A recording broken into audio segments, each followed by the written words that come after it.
Remember, what the Americans are worried about is Canada being a dumping ground for other outside of the agreement nations to be able to use our tariff-free status to get access to the U.S. market. The U.S. administration says that 62% of Canadian goods have not been compliant with the USMCA. It seems to me that's a paperwork issue. There are a lot of companies that really had no incentive to fill out the paperwork to get tariff-free access because we had tariff-free access. I'm inclined to think that because tariffs are still coming on steel, on aluminum, again, we've been told that they'll be coming on April the 2nd. I'm inclined to think that they will still stand, but I do want to get some feedback on that.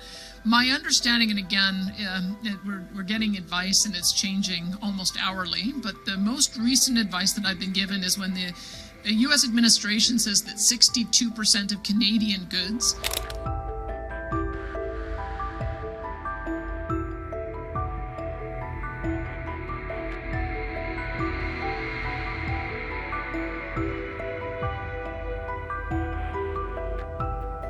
I'm hearing more news this morning. Trump says tariffs are coming on lumber and dairy. I'm hoping to get some clarity based on your remarks from this morning. You said that the government is recalibrating.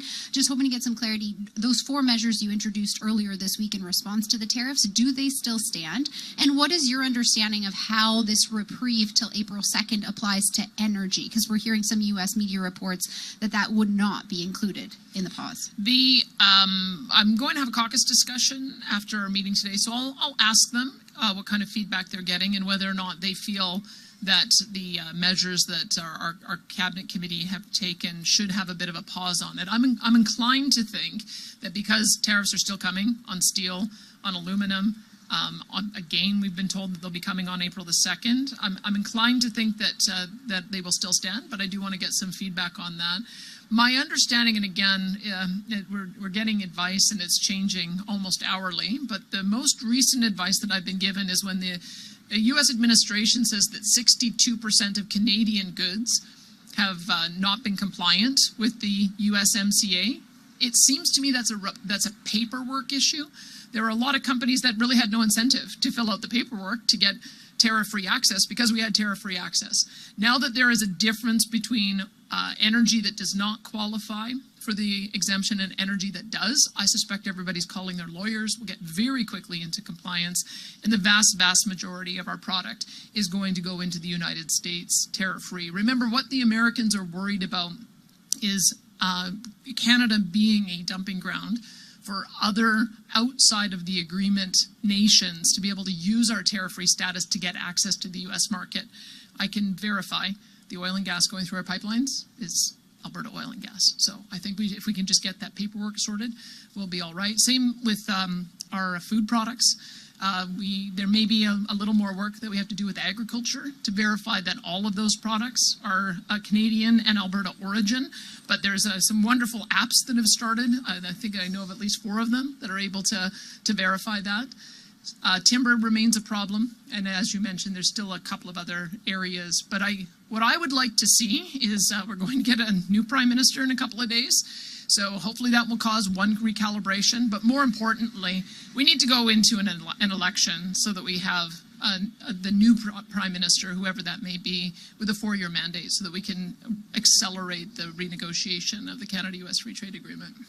Thank you for that. And then my follow-up just on an unrelated question, just hoping to get your comment on the Globe and Mail's reporting this morning, a $1.4 million of acetaminophen and ibuprofen manufactured by Turkey's Atabey Pharmaceuticals, according to government documents, being destined for Ukraine to the tune of $275,000. Can you confirm that is the government's plan? And how do you justify spending another $275,000 on this? Well, Ukraine's in the middle of a war, as you probably know. They have children who have fevers and don't have medications, and we have agreements with Ukraine to help them. And so, as you know, if a child has a severe fever that's not addressed, they can have seizures and they can have brain damage. And so when a group approached us to help provide this medication to the war-torn areas of the world, we said we'd work with them. So we're working with them and Health Canada, and we'll have more to say if we come to an agreement. Thank you. We have time for one more question. We're going to take that from the phones. Operator, could you put through the first caller, please?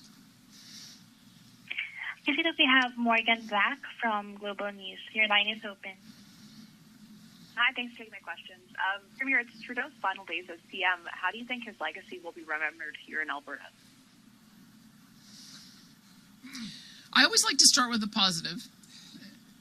And despite the disputes that we have had, a multitude of them, and $176 billion worth of cancelled energy projects, he still did manage to oversee a government that got the Coastal GasLink built as well as the Trans Mountain Pipeline built. And those have been absolutely game-changing, I think, for the country, because by having additional new markets, it's closed the gap that we've been having by having a flooded North American market. I think we'll see an extraordinary difference that will happen when LNG Canada starts operating. And I think it's actually recalibrated the entire country to understand just how important it is for us to be able to have new markets, which has changed the conversation with British Columbia, with our friends in Saskatchewan and Manitoba, and even on the East Coast. You've seen that and Nova Scotia Premier Tim Houston is actively talking about restarting Energy East pipeline, and as well as our friends in northern Canada. So if in the end this is the catalyst to be able to build new pipelines east, west, and north, and I think that's very positive.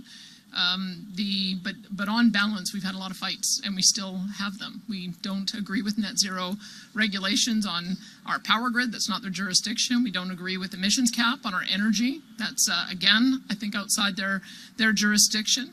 They still have mandates for net zero cars, net zero buildings, which I think are punishing to consumers. They still have a carbon tax, which is about to go up in a few days' time, which has created an affordability and inflation crisis, and I think led to a lot of the reason why he's leaving office. So I would say it's a bit of a mixed bag. We've had some good projects we've been able to work on together, such as Dow Chemicals net zero petrochemical plant, and Lindy's and Air Products net zero hydrogen facilities. There may be another announcement coming on another joint project today, I've been told, so look for that one. So we have always found that if we can find areas of common ground, it's far better, but we continue to stand in defending Alberta jurisdiction. And your follow-up, Morgan? And then my follow-up is, thank you, Sam. My follow-up is for Mayor Sohi, and I think also maybe Tim. Just wanted to know more about the event center, and I'm wondering if there might be a worry that the new private facility will now be competing with provincial or municipal facilities like the convention center or the Jubilee. Yeah, so this is a very initial stage of the conversations on the memorandum of understanding. There will be more robust engagement with various stakeholders, including the various partners that we work with at the City of Edmonton, including the community, and all those things will be sorted out.